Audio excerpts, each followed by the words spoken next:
Good evening. I'm Ed Gallagher, President of the American Scandinavian Foundation, and it's my very great pleasure to welcome you to this evening's lecture by Dr. Olav Orheim, entitled The Future of the Arctic, A New Source of Riches.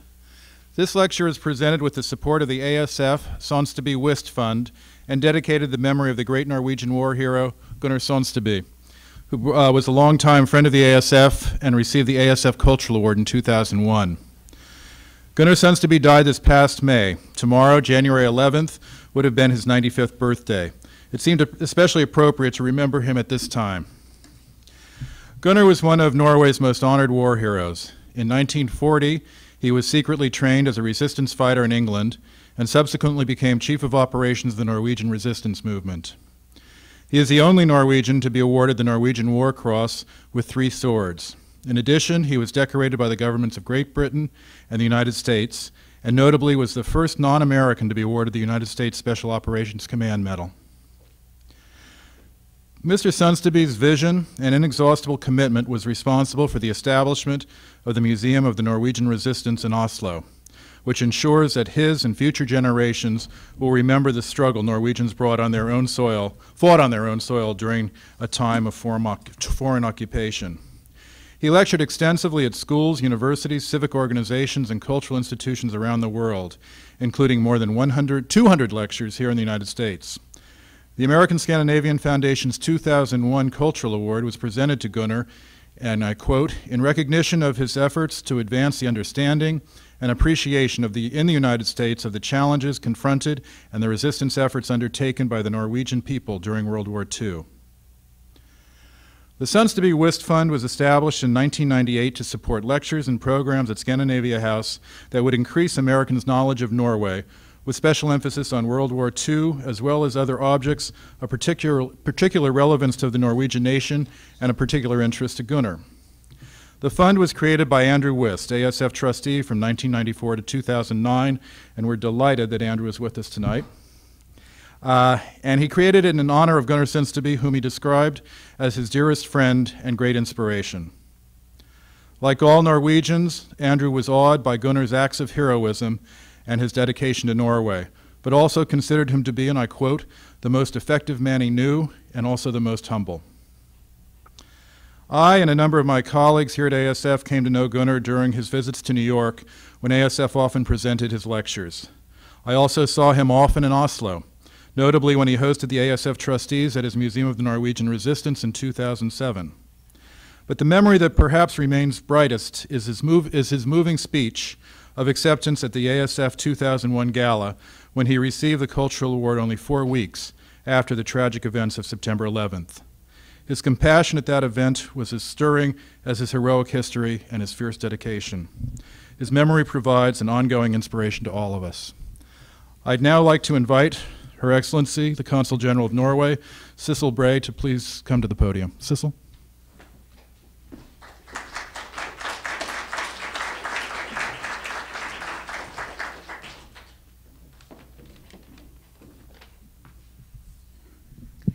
Thank you, Ed, and good evening, everybody.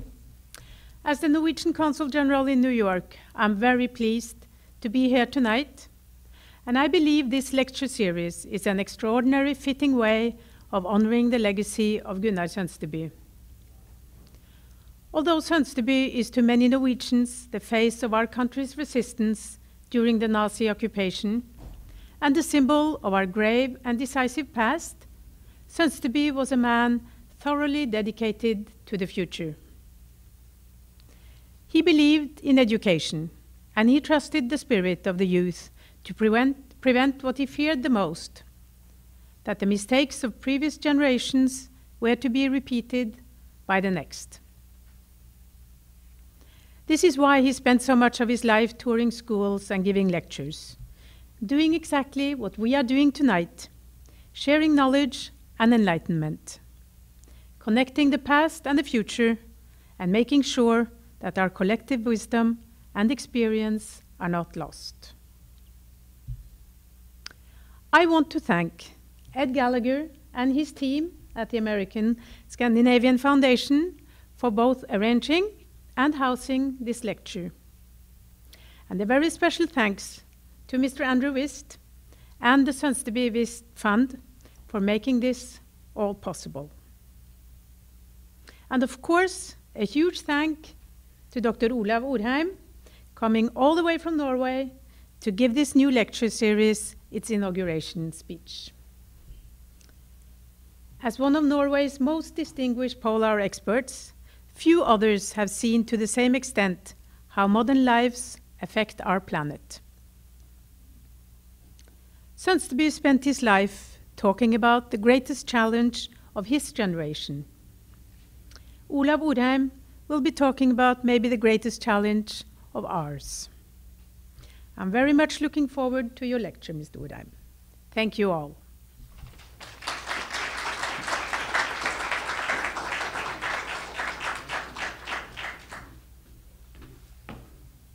It's now my pleasure to invite to the stage Dr. Olav Orheim, one of Norway's leading climatologists and glaciologists.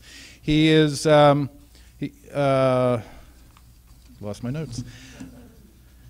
He is on his third visit here at the ASF, and he has held the position most recently from 2005 to 2012 of the Director of the International Polar Year for the Norwegian Research Council. Prior to that, he was for 13 years Director of the Norwegian Polar Authority.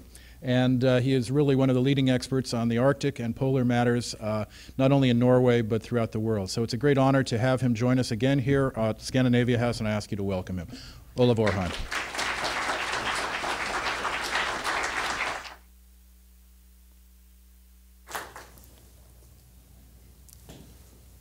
I hope I got the noise.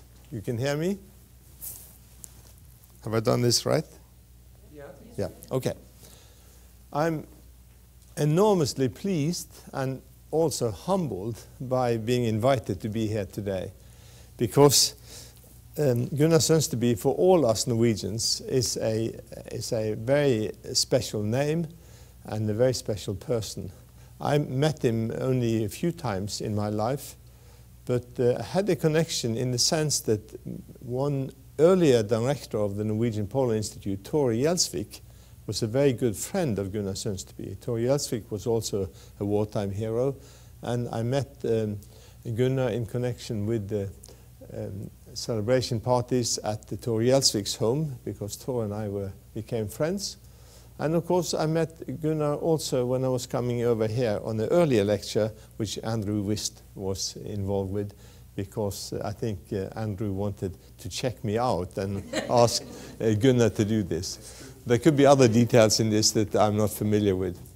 I will say that last time I was here on that connection, it was a fantastic pleasure to meet and get to know Andrew and Mary. I spent the weekend with them at their house upstate New York. And one of the great pleasures from that time was being introduced to the music of Gene Harris, a blues pianist, if I can call him that, of perhaps the best of all time. And the last thing I did before I left Norway a day or two ago was actually to put on a CD that I got from Andrew, and I got into the mood of this lecture. And it's totally irrelevant to what I'm now going to talk about. Yeah. So what I will talk about is, and note that I put a question mark here at the end, so we don't all run off and invest all our money in the Arctic. But I will try to show what's happening the way I see it. And just to remind you, the Arctic, and this is a picture where the North Pole is about here, so it's slightly off the center. It exaggerates slightly, but remember, the biggest part of the Arctic is Russia. That's one point. The other point is the main part around the North Pole is ocean. Now, what shall I talk about? Well, I'm going to show you why there's an increase in the Arctic. It's related to many elements that will follow afterwards. I'll be talking about the politics, about the resources, of course climate change, the maritime Arctic, and finally a little very short trip back into history. Now, the reasons for the increased interest in the Arctic is quite recent in many ways. And it has to do the first thing is that when we had the Cold War, all the way up to 1990, the Arctic was actually of high importance to the US and even higher importance to the Soviet Union, but it was completely, we might say, off the record for almost anybody else. Nothing happened up there that was unpredictable. The Arctic Ocean was, at that time, the most militarized part of the world, but nobody knew much about it. It was full of submarines, and for the Russians, it was their only second strike capability. They had submarines with nuclear warheads, as the US had, but the US, in addition, had B-52 bombers. Those of you who are my age or older will remember Dr. Strangelove movie. Well, the US had two strings to its bow because both countries feared that the other knew where the silos were, the permanent placements, and would be taken out if there was a surprise attack. So you needed a second strike capability. And that's why we had the dew line across Greenland, we had the distant early warning line, we had the other kinds of warning systems. There was a lot of stuff going on underneath the water. There were sounding things in the ocean, etc., etc. But it was totally predictable because neither country wanted to rock the boat. Even though they might have been enemies, they also, of course, did not want a war. And so there was no commercial activity there. And most important of all, the Russians said, we will not enter into any kind of international agreements in the Arctic. They were quite happy to sit down and discuss bilateral agreements because then they could negotiate on one side and another. Norway and Russia, for example, had a very good fishing agreement, but they would not enter into any kind of international agreement because then they lost control. That changed in 1990, but for some years it took a while before, you might say, politics picked up, and then they picked up in the second half of the 1990s.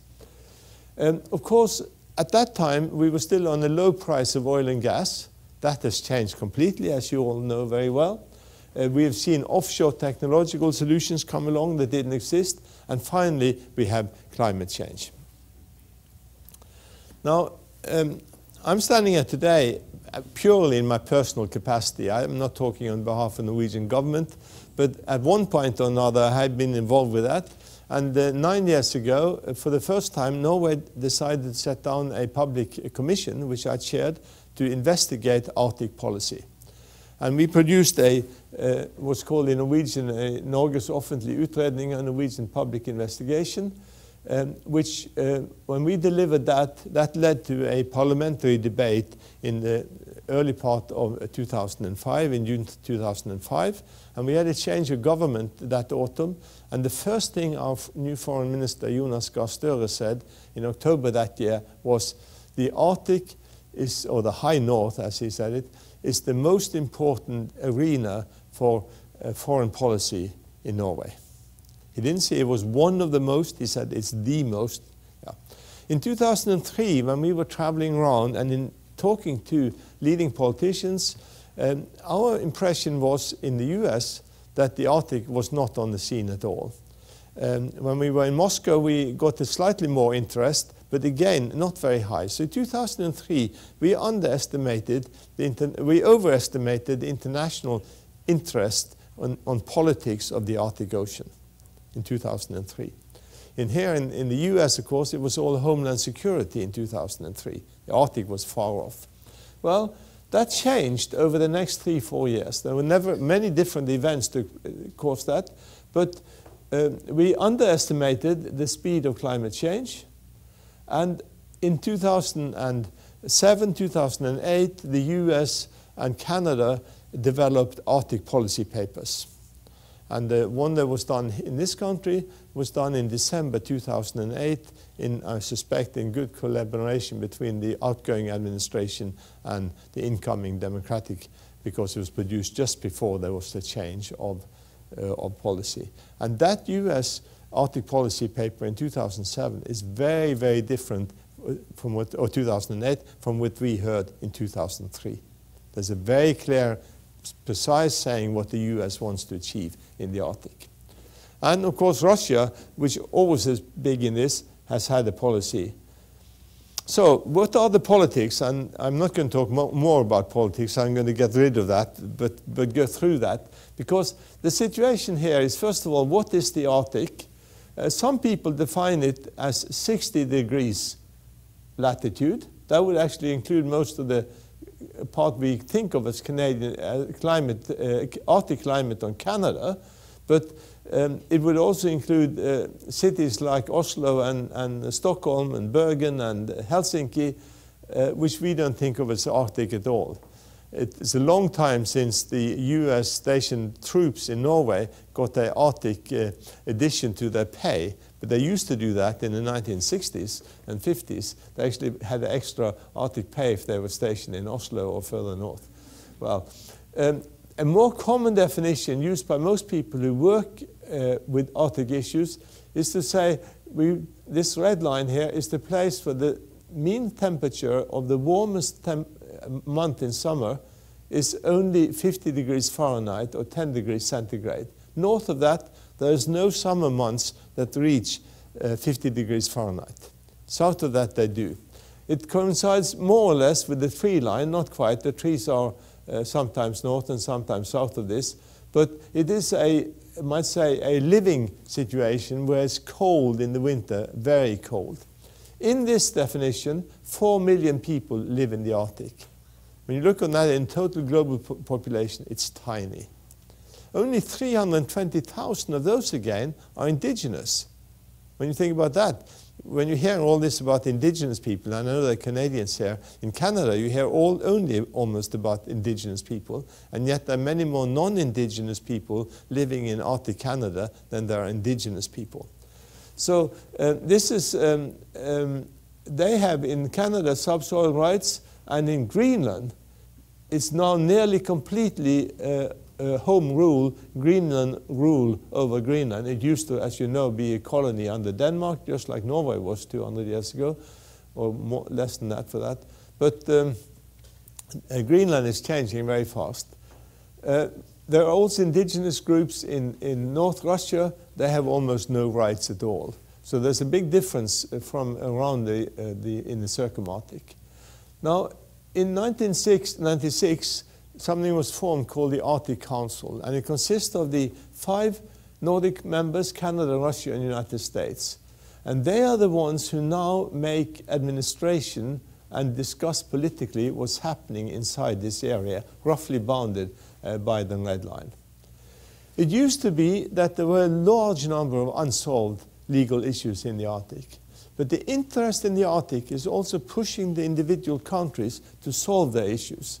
One of the most important, perhaps the most important, was the solution 2 years ago now almost, of the demarcation line between Norway and Russia. We had been discussing that for almost 40 years. And then it was finally decided, here is the line, and it was completed. At the same time, Norway actually has settled all its outstanding issues with Greenland, with Iceland here. So we have no outstanding issues. Russia and United States have also agreed on the demarcation here in the Bering Strait. That's not been approved by the Russian Duma, but the thing is in place. We have a joke up here between Canada and Greenland called Hans Island, where a few years ago the media were reporting every other year the foreign minister of one country or another was going there, putting up the flag, leaving behind a bottle of whiskey or something like that. And then next year the other country would change the color of the flag and presumably drink the bottle. That is going to be solved, I'm quite sure. There's an outstanding issue across the Arctic Ocean called the Lomonosov Ridge, which is not solved. And oddly enough, the US and Canada have 2 totally unsolved issues, but they are agreed to live peacefully by them.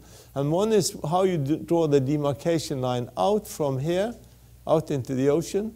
If the US had signed the United Nations Law of the Sea, they would get a better share of this because the line then would go out like that. And so it's not clear to anybody outside the US why the US has not signed that yet, because they're abiding with it. The other important issue, which is important for not only for the US but for shipping nations, is that the US claims they want to have this as international waters going through the Northwest Passage, whereas the Canadians say these are inland waters. And if it's international waters, there's issues about freedom of passage. But all of these issues are perhaps smaller than the issue now of those coming from the outside. And first of all, the Arctic Ocean, there are only 5 countries that bound the Arctic Ocean. These are the Greenland / Denmark, Norway, and then the bigger countries, US, Canada, and Russia. And the foreign ministers met in 2008 and agreed that the Arctic Ocean was the home turf of these 5, and that the Law of the Sea and International Maritime Organization provide most of the needed international legal framework. There's never been discussion of who should be the chiefs of the Arctic Ocean before, because nobody could get up there. So it was outside the interest.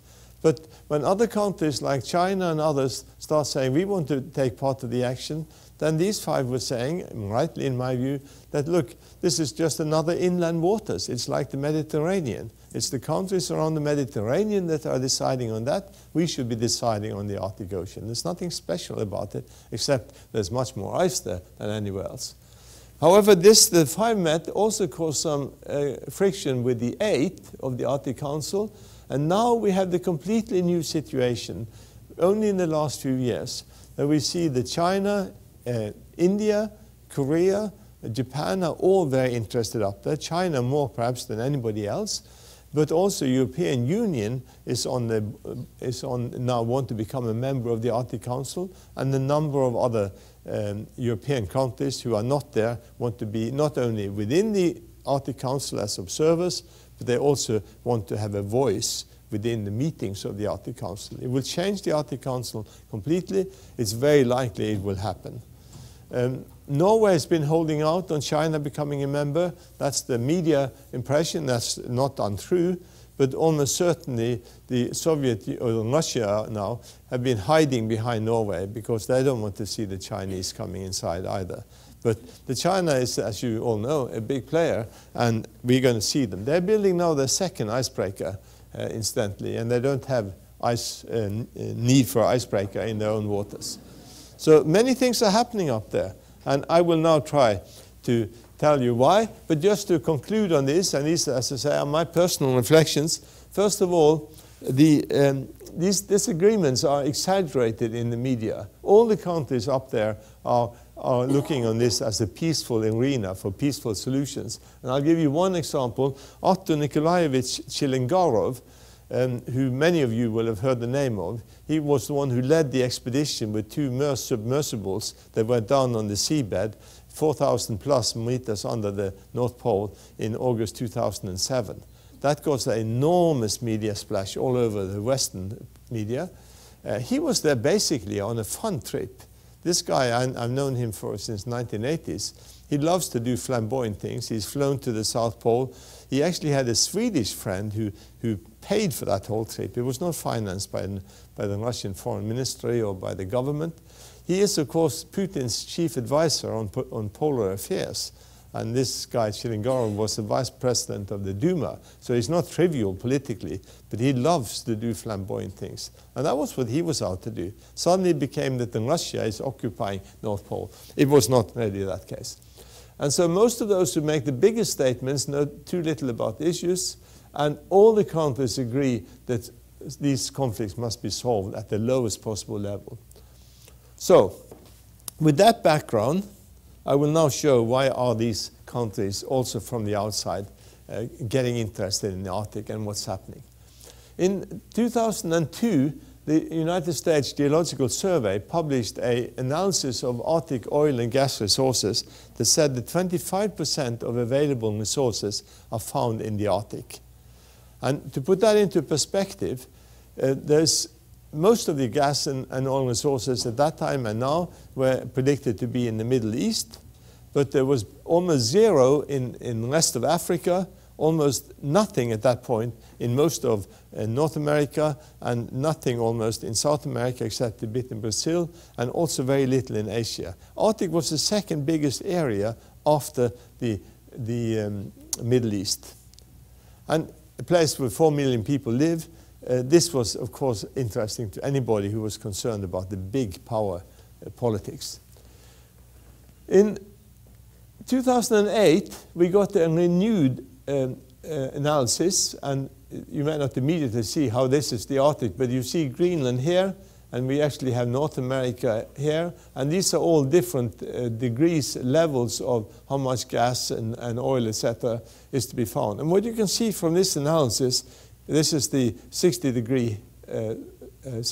degree going here, the Arctic Circle, is that the USG has actually spent a great deal of effort on analyzing the prospects in the Arctic. That was not the case the first time. That was a very rough estimate. This is a very detailed estimate. It's only still an estimate. Nobody's been up there drilling. But people sitting outside the US, of course, like myself, would say, well, why do they spend all this effort? They don't do that on their own. They do it because somebody from the government has said, we need this better analyzed. So that's the first step. There are expected, we don't know, but there are expected to be a very large part of the world's undiscovered petroleum in the Arctic. And most of it is gas. But there's also large mineral resources not shown on this map. The warming Arctic is also impacting on the ecosystems and on the resources, and especially fishing. The largest fishing resources on any place in the oceans are actually up here, where the warm waters from the Gulf Stream meet the continental shelf of the Barents Sea. And these are very rich fishes. There's a lot of discussion now what will happen to these resources when climate changes. And as you can see, there's a lot of different factors, and it's not obvious what will happen, except for sure warmth-loving species like mackerel will move northwards, the cod caplin will move northwards. But what happens when they get further north, where we have the deep sea and we don't have the nutrients coming up from the continental shelf? These are issues which are much discussed. These are resources which are sustainable, but which may not be it in the future, but today are extremely important, not just in Norway, but we, together with the Russians, have actually managed this fish resource very well, so it has been sustainable all the time, in opposition to what happened off Newfoundland, where the cod still has not come back. Also, large untapped resources, all over the mineral resources, all over the Arctic. But I'll just make one small point. China is now investing heavily in a couple of mines in Greenland. And they are, in a sense, these are long-term investments, and they perhaps are hoping that some of the ice will disappear also. But they are very active now in mining investments in the Arctic. So, this is then a place, the Arctic also, the same place with 10 degrees summer temperatures, the warmest, is also a place where we have permafrost underneath the surface. In the summer, between 1 to 3 feet of this upper ground is melted, and below that there may be thousands of feet, 2,000 feet maybe, in Siberia, most of it, of permafrost underneath. So what happens when we get climate change? We get more thawed area on the top in the summer. We get the summer season extending in time. And when you have summer, then you get that kind of conditions. This is actually a road in Siberia. And you can imagine what it's like traveling here. But it also means that structures are subsiding. All sorts of other things are happening. So many are saying, well, the land is not going to get easier in the future. We think warming will be improvement, not necessarily so in the high Arctic.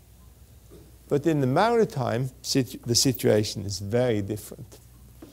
Here is a picture of the track of Fridtjof Nansen, our perhaps greatest hero even today, when he's drifted with the Fram across the Arctic Ocean from 1893, when he froze in here, until 1896, almost exactly 3 years. Nansen, of course, left the ship and went further north and down to Franz Josef Land, but just now it's the ship that's interesting. He froze in here.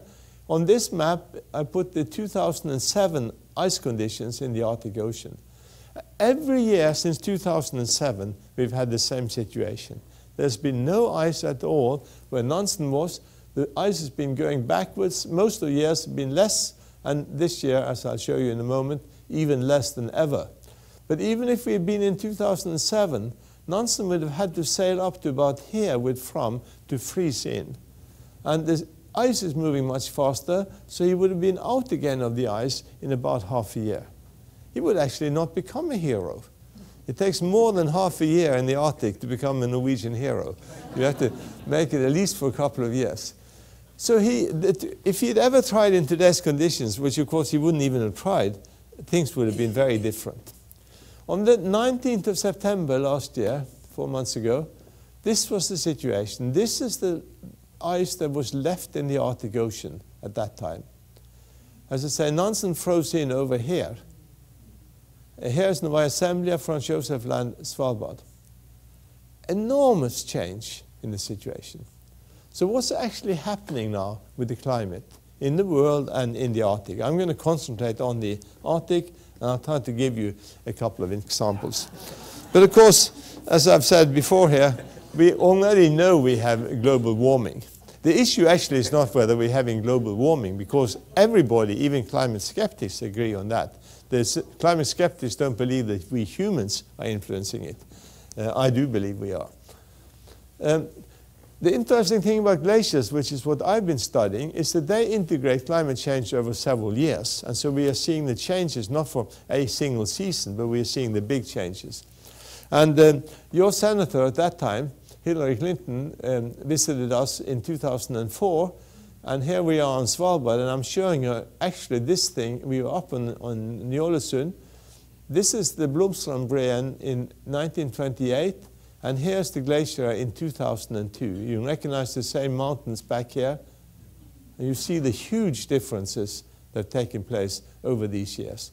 Now, this is not all human-made impacts, but the human-made impacts are, in my opinion, today clearly dominating over natural variations. That's one reason why we now are having global sea level increasingly going up. And one other example, this is the melt area on Greenland. You see, it's not every year that the melt area has increased, but we had which looked like a record in 2007. 2011 came up to the same number, and this is what was melted then in 2007. That was that part where we had warm temperatures enough to get free water on the surface, observed by satellites. This was the situation on the 12th of July last year. Broke all previous records. Almost all of Greenland, surface of Greenland was melting. And this is between 2,000 and 3,000 meters high up here. Yeah. Now, this water is not running out into the sea at the moment because the snow underneath is still very cold. But if this keeps on happening for several summers, we will actually eventually start also getting runoff from this melt. It's only a little bit of melt. But Nansen, when he crossed down here, admittedly a bit later in the late part of the summer, they were very short of water. They had no water at all. Well, today we would say it would be much easier to cross, and it is, of course, easier to cross the Greenland Ice Sheet. So we are seeing enormous climate change all over in the Arctic, and it is because we have feedback effects. And you will see the next IPCC, the International the climate change panel, when they come out with their prediction next year, they're going to have a prediction for sea level by the end of this century, probably around 1 meter, 3 feet. Most glaciologists today put it up to about 1.2, 1.3 meters, or about 4 feet sea level rise by the end of this century. That is perhaps the one thing that's going to cause most problems globally. Temperature change is going to cause problems where it's already is hot, but there's also going to be some winners. There's going to be both winners and losers from temperature change. There's only going to be losers from sea level rise. And one of the troubles is that once we start on this, it is quite possible it cannot be reversed. And if we get into that situation where Greenland disappearing, which of course will take much longer time, then we are talking about 5 to 6 meters sea level rise.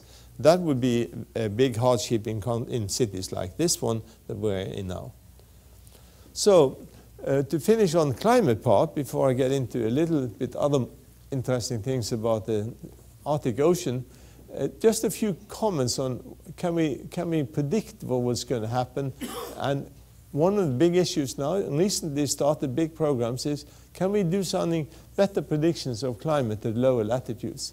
And let me just say what we know for sure. First of all, we know the greenhouse effect is there. Nobody argues about that. If we didn't have the greenhouse effect on this Earth, we would have same temperatures on the moon, roughly 34 degrees colder than what we have at present. So it's our friend. We should be very happy we have the greenhouse effect. Now, the fact is that we have changed the atmosphere. Everybody agrees on that. We have put in a signal in the temperature. Everybody actually agrees on that. And more than 95% of the climate researchers today would say that today the human signal is larger than the natural variations. The natural variations will continue to be with us. So not every year is going to be warmer than the previous. We're going to have mixtures both ways. But we are seeing now a very strong signal. And the future uncertainties then include, of course, what we humans do, which is by far the largest. What will be the population in 50 years? What will be our consumption? The balance between human natural effects, including some of the natural variations that we don't know about properly and which is heavily argued. A lot about feedbacks are very interesting. And one I want to mention to you especially is this issue. We are seeing now the Arctic Ocean, as I will demonstrate in 1 minute, is becoming more and more ice-free in the autumn. That clearly is changing the circulation in the northern hemisphere. The jet stream placement, the big positions of highs and lows. When we had the ice-covered ocean up there, we had a very stable situation in the Arctic Ocean with a very cold center, and then we had circulation around that. And the engine of everything in the atmosphere, everything is driven by an engine which has the heat at the equator and the cold sink in the Arctic and the cold sink in the Antarctic. So all the time we have the heat doing this, and then we have the Coriolis effect on that, and we have mountains and all these other things. Well, suddenly we have changed something, because right up there in the Arctic Ocean we have a place which is giving out a lot of heat in the autumn. As the sun is going down and below the horizon, we still have a heat source in an open ocean, and way into December this year, for example. So what does that do for the circulation? And is that one reason why we now in the recent years have had significant changes in the average temperature in the winter in many places at middle latitudes? Well, nobody knows, but the World Meteorological Organization have started a big program, or are initiating a big program to find this out, supported by countries at almost equatorial placement, because they see this is actually affecting the climate also in these places. So there is a lot of interesting stuff going on. And let me make one final point, because people say, how on earth can you predict climate in the future? And of course we can't predict climate at this point very well, because there are many uncertainties, including, as I say, humans. But we can at least make some stabs at it. But how can you do that if you can't predict the weather 2 weeks from now? But the difference is we are predicting the climate as an average. And I will take a bet with any of you. Any odds, and I know there are many people here who are more wealthy than I am, but I'll give you any odds that next average temperature next month in Florida is going to be higher than here in New York. Okay? And I'm predicting the climate. I'm predicting it because the radiation balance is more positive, is more heat coming into Florida than into New York. And that's what we're doing when we talk about predicting future climates. It's not trying to say that that particular day in the future is going to be such and such. We can't do that. And I'm sure there are days in the year when Florida is cooler than New York, individual days. That happens sometimes. But the average for a month, never. No. And that's what we're doing. We're predicting averages into the future. And we know something about that. And our models today are much better than you might think from the media. And our models are much better than anything. The uncertainties in this are much larger from human behavior, and our human behavior in the future is a much larger uncertainty than anything to do with our scientific modeling. That's much better, even though we have uncertainties too. So, finally, letting get back to the maritime issues, because I think in many ways this is the most exciting thing happening now in the Arctic Ocean. And this situation I just showed a while ago, when the pack ice was such that this year in September you could have sailed across the Arctic Ocean north of Russian territorial waters. And that's very interesting for Western shipping, because many ship owners in the West are worried that even though you could sail within the Russian along the coast of Russia in ice-free waters, they might be put on charges on them for icebreaker services or for other services which were unpredictable. And so there's been a hesitancy of entering into this issue of sailing across the Arctic Ocean. But we are seeing now that what's happening is that the pack ice systematically is going backwards. This is completely up to date. This is December situation, end of December this year. And as you see in December, in March when it's at the highest, in June, and in September when the ice is the minimum, all of these have been going down since we started satellite observations in 1979, and all of these are now up to 2012. Okay? And look at the scales, though. These are different scales. They're similar scales on these two. This is the highest. We're up to 16 million square kilometers in the summer 12. And then look at the scale here. In September, from 1979 to here, it's gone down from 8 million square kilometers to less than 4 million square kilometers. There's no other physical phenomena on the surface on the Earth that is changing so fast and so large changes as we're having in the Arctic Ocean. It's absolutely dramatic. And none of us predicted this. If you look at the situation here, this is 1997. Up to about 1997, it was more or less a flat line. There was actually a little bit more going down, but remember the difference in scale in some of these others. And then suddenly we've had this enormous change after that. And even more importantly, and more illustrating this, the biggest change is that we are losing all the thick ice in the Arctic Ocean.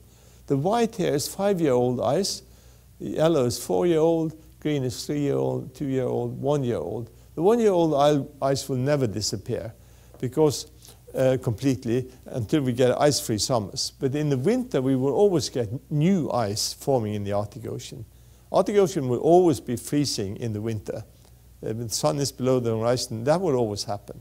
But the situation is now, if we only have 1-year-old ice in the winter, then we have a completely different situation than we have today. There are lots and lots of commercial ships that go into 1-year-old ice. Here on the lakes in North America, there are lots of them. Altogether, there's about 2,000 ice-strengthened commercial ships. Not a single one of them was thinking of going up into the Arctic Ocean as long as you had multi-year ice. The multi-year ice is thick, it's also full of pressure ridges and so forth. There's no way these ships could go there. These ships are designed to go to 0.5 meter ice. That's what they're used to going. They go in the Botnian Sea, they go on the Sakhalin, they go, as I say, on the Great Lakes. There are several places around the world where you have ice in the winter, but they never went to the Arctic Ocean. Suddenly we have a fleet of ships sitting there. There's much more interest now in this issue and going what's called now, normally called the Northern Sea Route.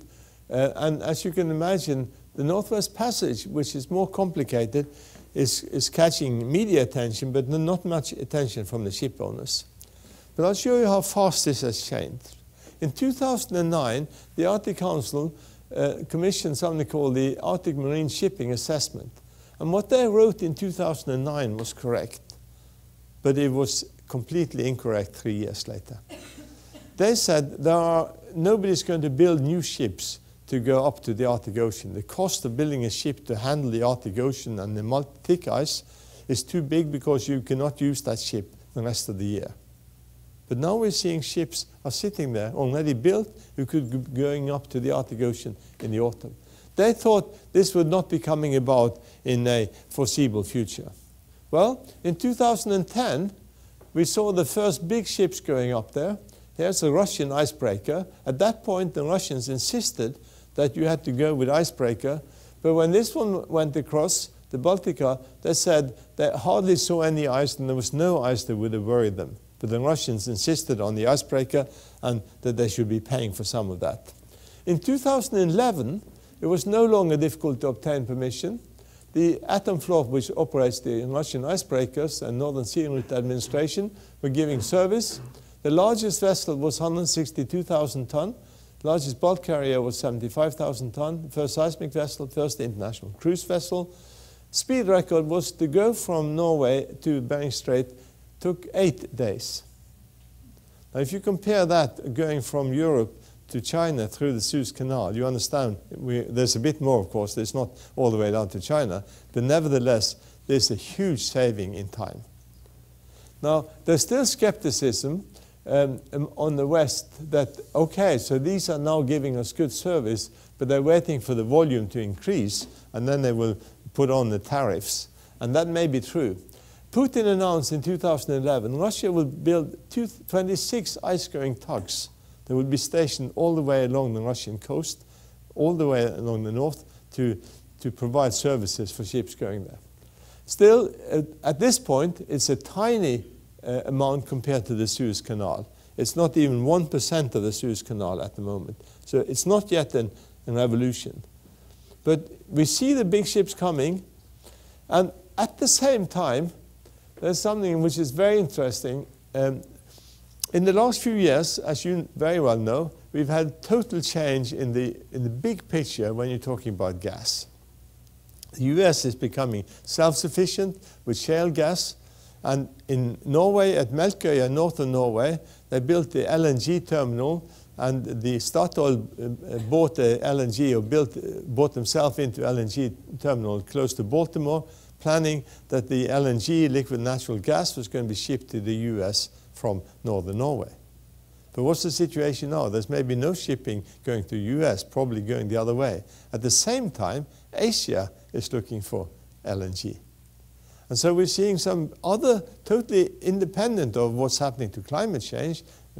We can argue it may be causing climate change, but that's another story.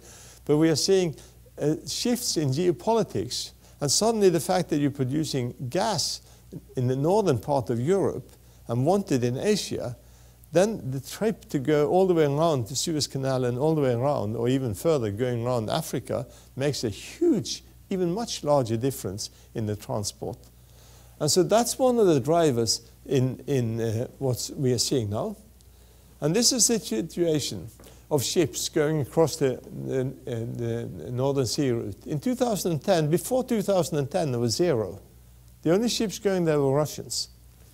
In 2010, there were 4. In 2011, there were 34. In 2012, last year, was 48. And the volume transported was going up from 2011 to 2012, 53%. And that was before, those who were planning this didn't know that there was going to be such enormously good ice conditions in 2012. So I'm not saying this is taking off. We're not going to see this expanding, with a factor of 20 a year or something. But if it keeps on growing like this, within less than 5 years, certainly within less than 10 years, we will see a major amount of shipping going across the Arctic Ocean. We will not, for a long time, I think, see a lot of container transport, because the container transport is built so that you deliver these containers on a last-minute thing. There's a requirement for being exceedingly precise on the timing of these things.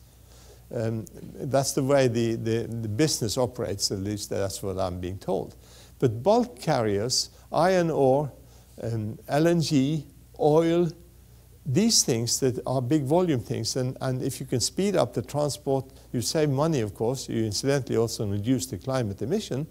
And so the ship owners make more money out of it, and those who are delivering can deliver. They're not worried whether it comes a day or two earlier. In fact, they're happy if it comes early, if they pay less for the transport, and everybody makes more money. So we're going to see the transport of bulk things, and that's what we're seeing now. Oil and gas, we're seeing iron ore, we're seeing coal, we're seeing fish. These are the loads going. And the big thing will be when they can develop a system so that actually the ships can have cargo both ways.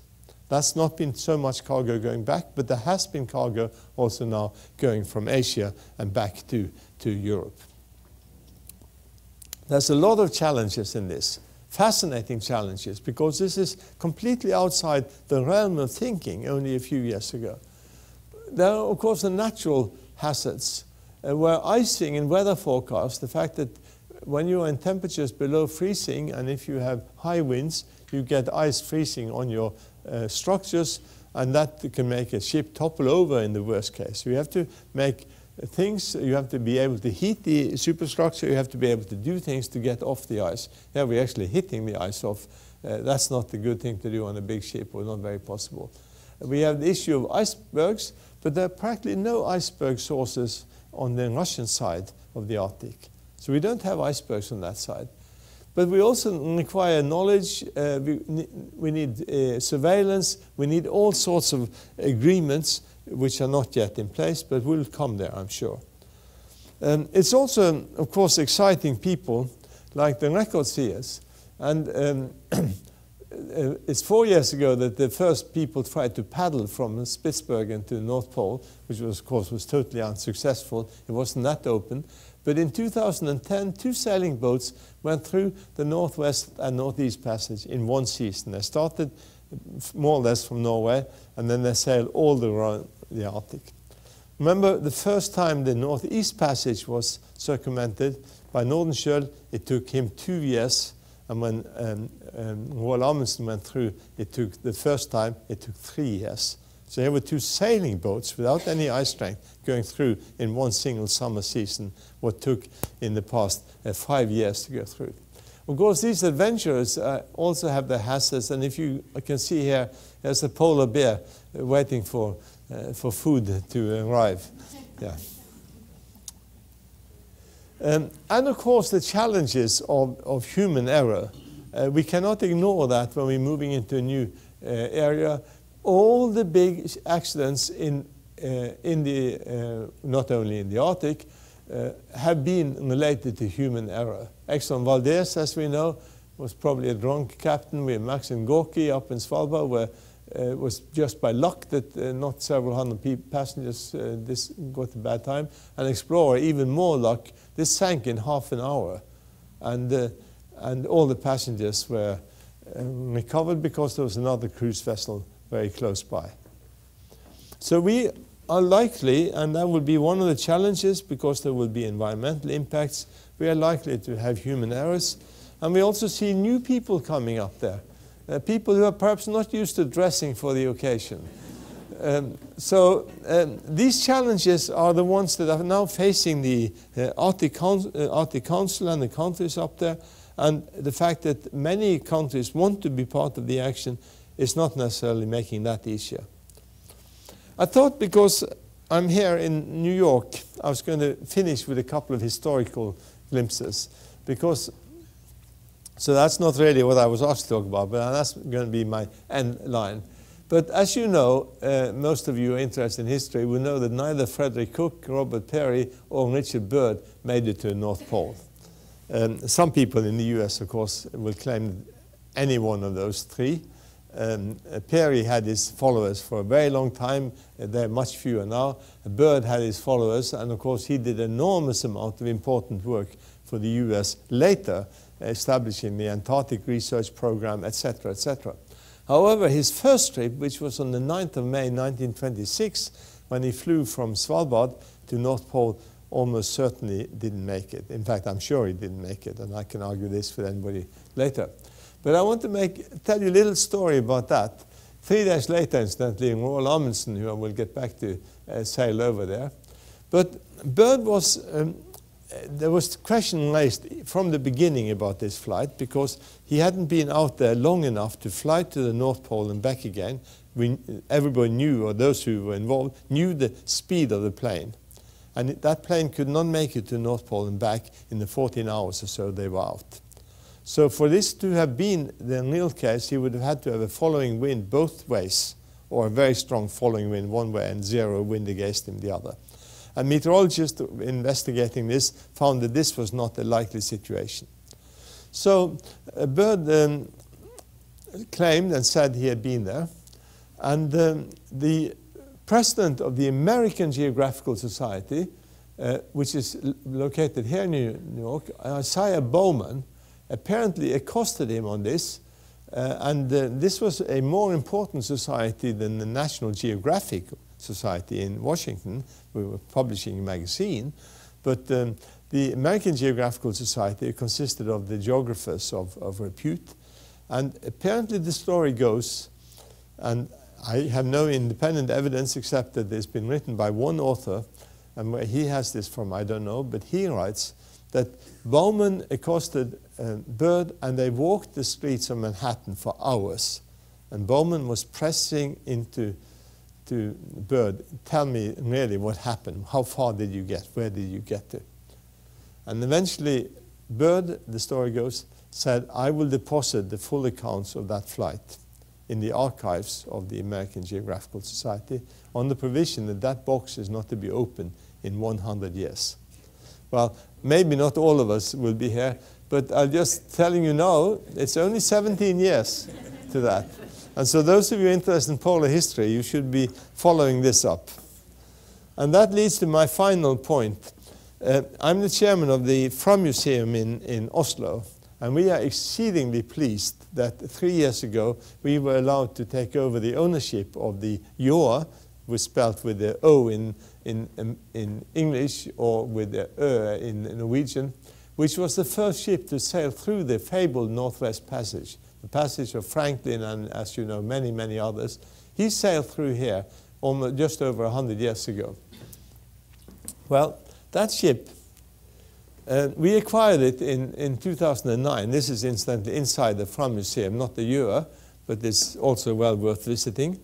But Joa had been standing outside since 1906, first in San Francisco, where it took part in a public sort of fair park, and then it was brought in 1972 in Oslo, standing outside the Maritime Museum, which is here. And this is the Fram Museum.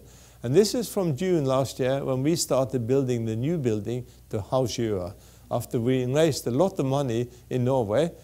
Very pleased about that. This is the small ship that he sailed through with. And we have, the whole project is at $90 million, and we now have raised over 17 million in Norway. So we are very happy to be building, but I don't mind having a bit more support. In October, the Joa was lifted into the new building, pulled into, you see, we built the two sides here, and the back wall was still remaining, so here's being pulled in. And what we are now doing is that, and I have a copy of this here, so if anybody wants to have more information, we are actually printing to get the last $500,000 we have giving out 100 of these things, which will be possible to have one's name in a plaque. And in any case, whether you give money or not, you should go and see this. We're going to tell the story of the Northwest Passage. On the 12th of June this year, our king will open the new attraction.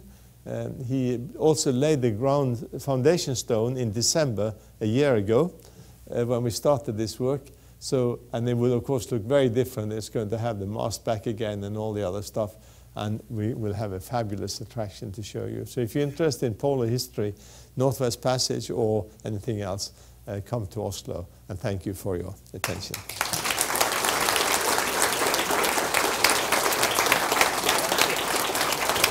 Let's take a few questions. Sure. Dr. Orheim is happy to take a few questions. We only have time for a few, but looks like there's one right there. How's it going? So I have a question.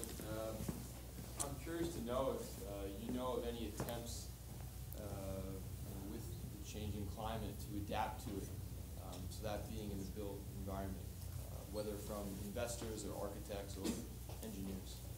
Well, I think there's a lot of attempts to adapt. Oh, yes. That's not an area which I've been working at. But if you go around the world now, there's in many places, people are being forced to adapt, whether they like to or not. But I think what you mean are deliberately, in a sense, influencing. But I think there are lots of attempts. I mean, most people, most educated people, I say that deliberately, and I don't want to be nasty to anybody, but most educated people today believe climate change is coming and we have to find ways to adapt to it because we are too late in our action to stop climate change. Europe said we shall stop climate change as 2 degrees warmer than today. But in fact, we have already passed that stage with the emissions we made into the system of carbon dioxide, unfortunately. And in the Arctic, high Arctic, the change will be probably 4, 5, 6, maybe even 7 degrees. And that's what we are seeing. That's why we're seeing the largest changes in the Arctic, incidentally, because the feedback effects are so strong. Take away some of the snow and ice, and immediately we have a black surface which is absorbing much more of the solar radiation. Yes? Could you give us an estimate of the natural resources in Greenland alone? I don't think I could do that fairly, but the Greenlanders themselves are saying that they are mineral resources especially are big, and they also have expectations of oil and gas on both on the northwest side of Greenland and on the northeast side of Greenland. And oil companies have now been there for several years doing seismic work and a very tiny amount of exploratory drilling, not really very much. The Greenlanders are very interesting people because they are small, tiny people. They're only 56,000 or something like that. And yet, and so they don't have the capacity to manage the area. I mean, these are their own words. I'm not being nasty to them. But they said, okay, if we're going to manage big resources, we need to get help from outside. And they've gone to Norway to find out how Norway managed the North Sea.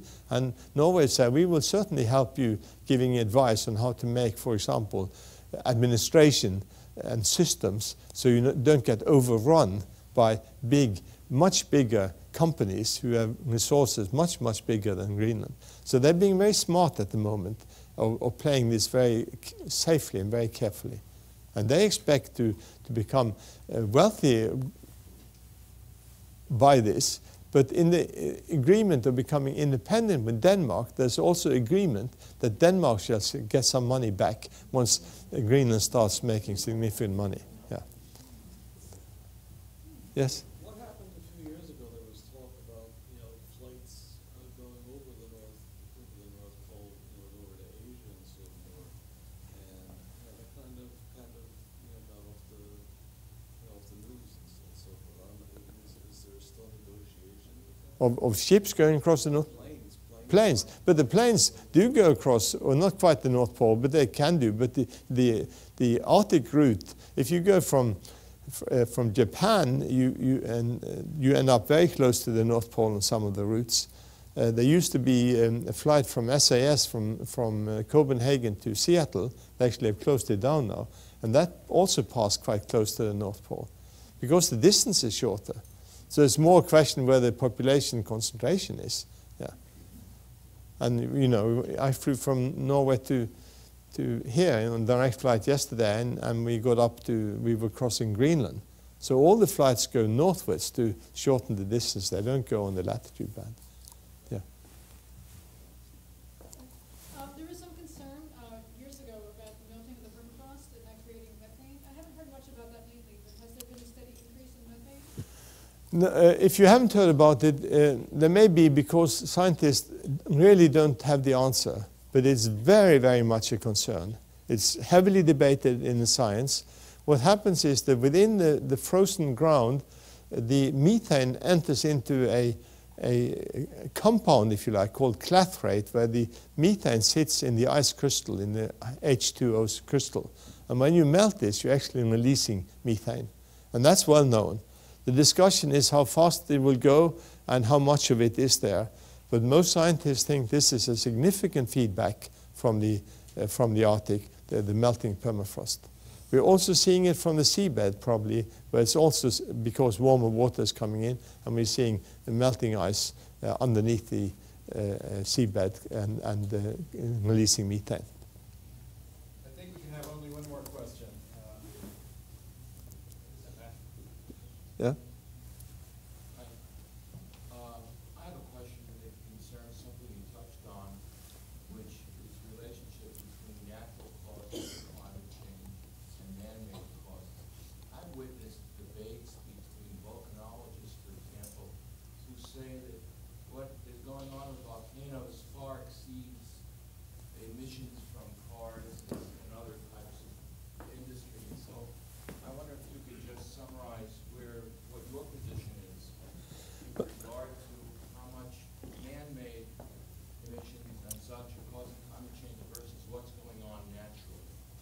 Well, first of all, there are large natural effects, and volcanic eruption is one of the most important one of these.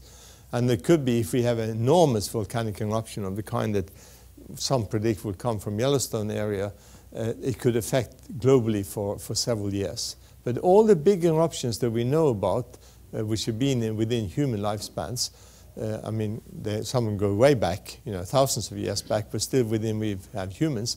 All of these have had short-lived effects. They've usually been a year, maybe at the most 2 years. And then all the dust rains down. But for example, Pinatubo lowered the temperature on the whole Earth by about 1 degree Fahrenheit, or a little bit more than that. And it lasted for almost a year. And that's only 20 years ago. And that was when we had orange sunsets all over the world. And that was a big volcanic eruption. But these are short-lived events. Clearly, these are events that will be with us in the future and will have impact. And as I say, if we have something very much bigger than that, it could have a disastrous effect on, for example, agriculture all over the world. It would be a bit like what we discussed in the 1970s of a nuclear winter from a nuclear war with all the dust coming up. But there are other natural variations. But the difference is the human impact is only in one direction, and it's increasing. We will have cooling from volcanic eruptions, but it will not stop the long-term human effect. And that would be my summary of that. Well, not a bright picture, but thank you.